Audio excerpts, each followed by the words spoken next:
Hello and welcome to this lesson on professional video presentation. My name's Alistair and I'm the course leader in Edinburgh for branding and communications. First, let's look at the content of this lesson.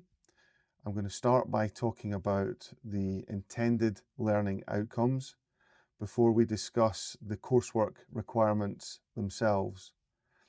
Then I'm going to introduce some example video presentation material. I've put this together myself and there are 4 examples.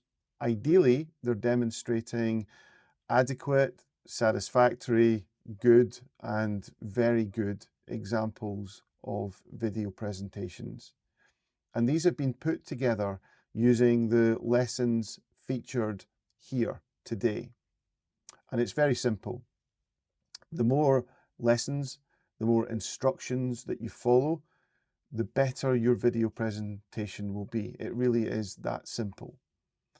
And it's also an intention that you can make this video presentation probably with the equipment you have in your bag or on your desk right now. There's no professional equipment required and no huge expense that you need to make, but we'll come to that in due course. First, let's talk about the learning outcomes and why we're doing this. It's safe to say that video presentation is a part of everyday life. Whether you're FaceTiming, using a Zoom or Teams video link, you're always using video. Whether you like it or not, it's an ever-present feature of life.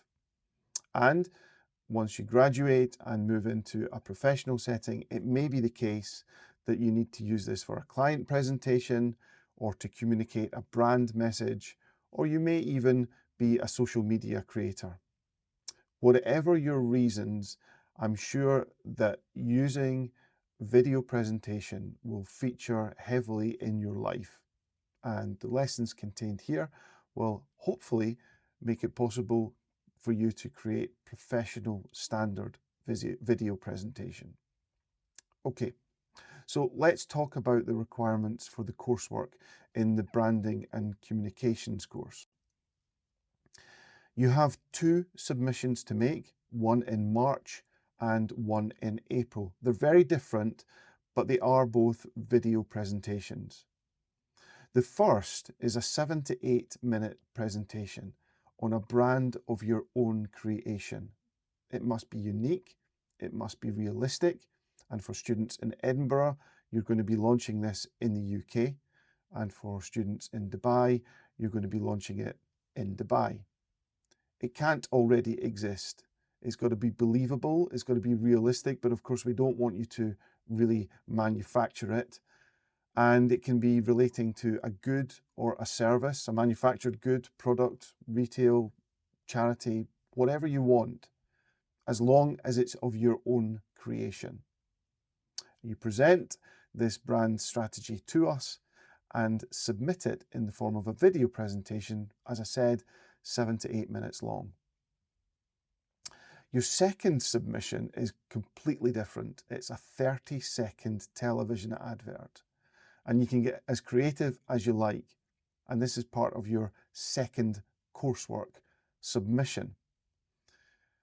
Also included in this second coursework submission is a 2,500 word essay. You should submit your television advert as a YouTube link and include this link on the title page of your essay. So let's start by talking about what good looks like.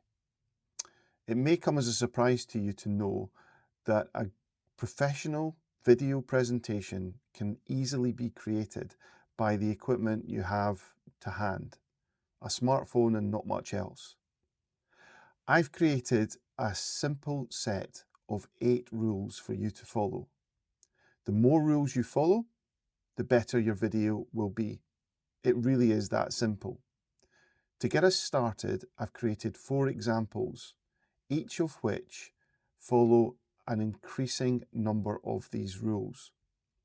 I'm sure you'll agree that by the time we get to the last example, which follows the most rules, it's as good as it possibly can be. Let's have a look. This is the first example. As you can see, I'm recording the presentation using a handheld device. I've not thought about lighting, and I'm not using an external microphone, and I'm reading word for word from a script. So the video hasn't been edited in any way, and I've submitted the raw footage. There's been no attempt to engage the audience. This is the second example. As you can see, I am recording simply from my desktop. I'm not using an external microphone, and I'm using the script in an unnatural fashion. The video has still not been edited in any other way, and I have submitted the raw footage. There has been no attempt to engage the audience. This is the third example. And as you can see, I'm now using stable landscape video. I've thought about the lighting and the composition of the shot, and the script is being used with a natural effect. I've broken up the shots to vary the format, although there's been no further attempt at engaging the audience. Finally, this is it. Example number 4. I've used almost all of my 8 simple rules in putting together this final example to show you what very good looks like. It doesn't take that much more effort, but using a combination of all these little hints and tips will make your video presentation as engaging as it possibly can be. So there you have it. The last one was the best, right? And that's because it followed most of the rules. Here's the list now, and we'll start by looking more closely at each of these rules in turn. Okay, so the first rule looks at the equipment that you need. I want to stress that we're not asking you to buy expensive equipment to make these video presentations for your coursework submissions. It's quite the opposite. I'm very sure that you've got all the equipment you need. Of course, there's nothing wrong with buying a microphone or maybe a tripod, and they shouldn't cost more than a few dollars. But I'm very confident every student will have everything they need right now. So let's break the equipment down into the hardware and the software components. And we'll start with the hardware first. So it should be obvious that you need a recording device. And I'd like to assure you that it's almost definite that the smartphone you have will be adequate. Only the oldest phones are going to struggle now. So it's very likely that whatever version of iPhone or Android phone that you have, it will be fine. Next, if there's one additional piece of equipment that you would benefit from having, and yes, it would result in a small expense, it's an external microphone. I'm using one now, in fact. It's so small you can't even see it. But it isolates the audio, and experience tells us that poor audio and poor lighting are two of the main complaints we have about student-produced video, and they can detract from the quality almost more than anything else. Obviously, what you say in the presentation is the most important thing. But when it comes to the actual physical components, audio and lighting are very important. Now, lighting can be supplemented by using a small LED that will attach to the top of your phone. They clip on and they're very inexpensive. But a brightly lit room with lighting that's been considered. So don't stand in front of a light, otherwise you'll silhouette yourself. Use natural light where possible. That's light that comes in through a window, and put yourself in front of that light, face that light so it's shining on you, not from behind, because you don't want silhouetting. And that should be enough. And then finally, as far as hardware is concerned, consider where your phone is sitting. You want it at or just above your eye line. You don't want to be shooting up. And the best way to achieve this is to use a tripod. But you don't have to have a tripod. You can balance it on a set of books. You can easily prop your phone up using tape or something else. It doesn't have to be a tripod. Just make sure it's secure, make sure it's stable, and make sure its position flatters you. Let's talk now about the software you're going to need to edit your video. It's almost impossible to create a 7 or 8 minute video presentation without pausing, making a mistake, or needing to splice together different components. And the same goes for your television advert. You might want different shots to include your brand, maybe some lifestyle action, or some graphics. So again, you're going to need to edit them together. If you've never used video editing software, don't worry, it's intuitive and there's a wealth of material online to show you how to do it. If you're based in Edinburgh, I'm also running a practical session on how to do this. Most software is either included as a native application on whatever laptop you use. If you've got a MacBook, you'll probably have iMovie. And if you've got a Windows machine, you should have Movie Maker. There are also a wealth of other free video applications available online to download. And 20 minutes playing around with them will easily teach you everything you need to know to do the basics. But you need to think about editing techniques. You need to think about how you combine the different shots. Are you going to use captioning? Spoiler alert, yes you are. And how are you saving it and how are you posting it? Now there are instructions available on Canvas for that last part, so please do look at the course handbook. My next point is about the script, and it's closely linked to the editing process. It's unlikely that you've got a lot of experience talking on video, and it can be a little bit disconcerting when you first start to do it. Most people, not all of them, need some idea of what they're going to say, and that's usually best delivered via a script. You don't have to memorize it. You can have it to hand to look at, and you can cut away, and you can look back, and you can edit out those little cutaway sections when you look at the script, just like I'm doing now. Or you can use a teleprompter. Now, this is embedded in applications like PowerPoint. I'm using one now, and you can use the screen, which is behind the camera, to deliver the script, which you then read from, and it's almost as if you're a professional speechwriter and politician all rolled into one. It's quite slick, takes some getting used to, but I would encourage you to look at that if that's something you think you would enjoy using. The most important point is that you know what you're going to say when it comes to making the presentation. Don't make it up on the spot. That's a recipe for disaster. So do some preparation and write yourself a script. When it comes to audio, we've already talked about the possibility of purchasing a microphone. Whether you do or you do not, you need to pay attention to the quality of the audio you record. Now, you're going to be recording audio through your smartphone the same as you're recording video. But don't forget, excessive background noise can ruin the audio, even if the video looks perfect.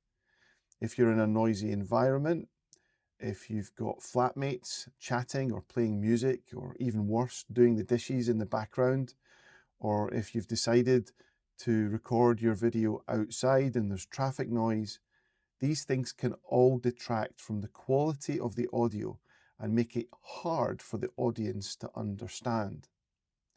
You can also use software techniques to minimize background noise, but the simple rules are this: using a microphone that's more closely attached, i.e. closer to your mouth, and in a quiet environment are the two things that will most positively affect the quality of the audio you're going to record. Now, the similar is true for your editing techniques. We discussed also the use of the software you're going to use in one of the first parts of this lesson, and the first simple rule, in fact. And once you've chosen the software you're going to use, you need to then choose the editing techniques. Now, these can be simple transitions, cropping of the video, or more advanced techniques like Ken Burns. Educate yourself on how to use these. There's lots of resource online, but they should all be used in an attempt to make your video as clear and as engaging as possible. Now, when it comes to the next rule, I've already given the game away. I want you to use captions. The reason for that is captioned video is easier to understand and is more likely to engage your audience than non-captioned video. And you can see there's a reference to my source here. Think about it. When you're on the bus or traveling on the train, or maybe sitting in the library and you're looking at social media or anything else online and some video content comes up, you're unlikely to play that video in a public environment if there's audio that you also need to listen to, unless you've got your headphones in. So if you don't have your headphones in and that video isn't captioned, you're going to play it silently and be unaware of what's going on. So it's a good habit to get into, to always caption your video presentations. Now, different editing software can help you do this. Personally, I use a software application called Captions, and I first create the video presentation and then I run it through an application called Captions and it adds the captions to it. But there are other applications that do the same in one place. Play around with the one that you prefer and use that. But my recommendation is to caption, always caption your video presentation. As we move into the last 3 simple rules for creating video presentation, I want you to bear in mind that we're getting into the upper reaches of what good looks like. So you should really be expecting your video presentation to be at least very good, if not excellent, if you're following these last 3 rules. And we'll start with illustration. It's similar to the next rule on engagement, which is anything you can do to elevate what's being presented on screen, give your viewer something interesting to look at. It's going to make the video presentation better. As human beings, we consume video all the time, and we're quite sophisticated in how we consume video content now.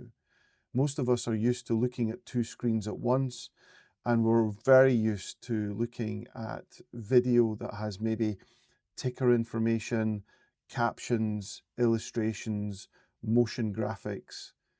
And I'm not expecting you to include all of these in your coursework submission, but think about basics like overlays, titles. We've already talked about captions, the way that you mix your video presentation with the slide content. For example, most of the video presentation I'm doing in this lesson is done using a slide deck with my video in the top corner.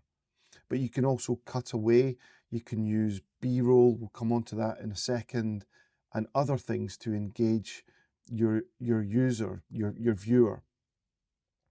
Titles are also good for saving time because you can introduce new concepts without actually having to speak them aloud, and your viewer can fill in the blanks for themselves, so to speak. So think about graphics, think about illustrations, think about product shots, tables, anything you can use to make the content more engaging. Which brings me nicely on to engagement. If you shoot your video presentation in a single shot and you don't move, and it's the same basic format from the first minute to the last, especially for longer presentations, your audience can get bored, and they will get bored very easily. So mix it up. use different things, use background footage. You could even, that's B-roll by the way.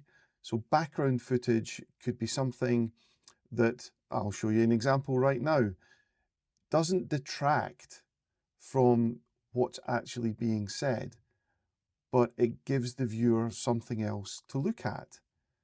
So it adds value to the content and actually makes the viewer more engaged. So by the time they come back to that standard shot, they're even more engaged and paying more attention.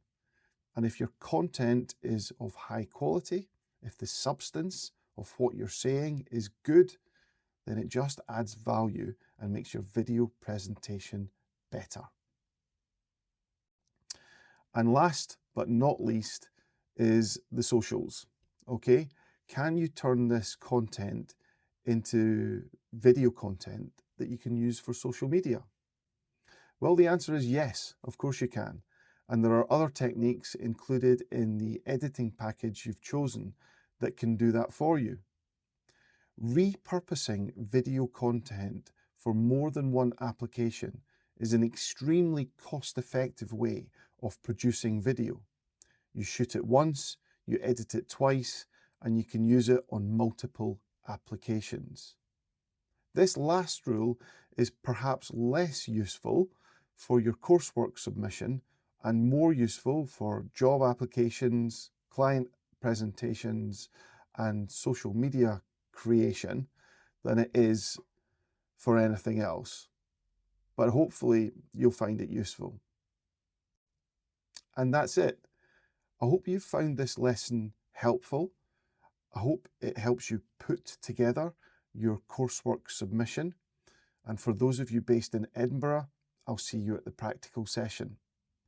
For those of you in Dubai, I understand that we're now switching to a live session, so I should be appearing on a screen somehow. I'll leave that to the local organisers. Hello to you all, and I'll speak to you soon live to answer any questions you might have. In the meantime, thanks for watching.